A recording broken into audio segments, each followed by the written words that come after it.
കഴിഞ്ഞ ദിവസമാണ് കൊല്ലം സ്വദേശിയായ യുവതി ഷാർജയിൽ കുഞ്ഞിനെ കൊന്ന് ജീവനൊടുക്കിയ സംഭവം വാർത്തയായത്. ഭർത്താവിന്റെ പീഡനത്തെ തുടർന്നാൽ ആത്മഹത്യയെന്ന് പരാതിയുണ്ട്. വിഭജിക മണിയൻ, മകൾ വൈഭവി ദിനീഷ് എന്നിവരാണ് താമസ സ്ഥലത്ത് മരിച്ച നിലയിൽ കണ്ടെത്തിയത്. വാർത്തയ്ക്ക് പിന്നാലെ ഗാർഹിക പീഡനത്തെക്കുറിച്ചുള്ള വലിയ ചർച്ചകൾ ചാനലിലും സോഷ്യൽ മീഡിയയിലും നടന്നു.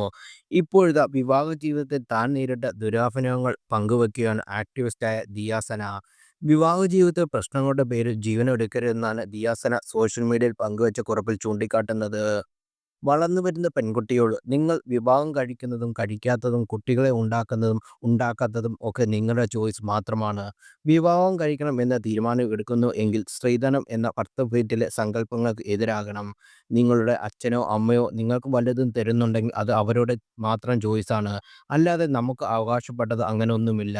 നമ്മൾ ഒന്നും ഉണ്ടാക്കി കൊടുത്തിട്ടില്ല അവർ നമുക്ക് തരുന്നത്. ചില കുടുംബങ്ങളിൽ അവരുടെ സ്നേഹമായിരിക്കും അത്. അതും അവർ നൽകുന്നത് അവരുടെ മക്കൾക്കായിരിക്കും. എൻ്റെയൊക്കെ വിവാഹ സമയത്ത് വളരെ ചെറുപ്പത്തിൽ എൻ്റെ ഭർത്തൃവീട്ടുകാർ എൻ്റെ കുടുംബത്തിൽ വന്ന് മുതല് ചോദിച്ചു.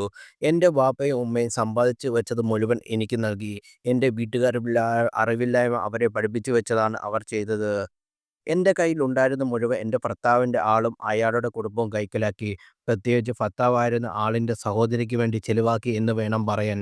എൻ്റെ ജീവിതത്തെ മൊത്തത്തിൽ നശിപ്പിച്ചിട്ടായിരുന്നു അവരുടെ മകളുടെ ജീവിതം മുന്നോട്ട് പോകേണ്ടിയിരുന്നത്.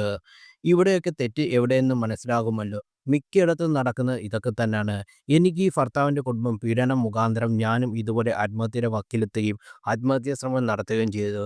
പെട്ടെന്ന് നമ്മളെ പീഡിപ്പിക്കുന്ന പീഡനം സഹിക്കാൻ വയ്യാതെ നമ്മളെന്ത് സംഭവിച്ചു പോകും നമ്മൾ പോലും അറിയാതെ. അന്ന് ഞാൻ മരണപ്പെട്ടു പോയിരുന്നെങ്കിൽ എൻ്റെ മകന് ആരുമില്ലാതായി പോയേനെ. എൻ്റെ വീട്ടിലുള്ളവർക്ക് മാത്രമേ നഷ്ടം ഉണ്ടാകുകയുള്ളൂ.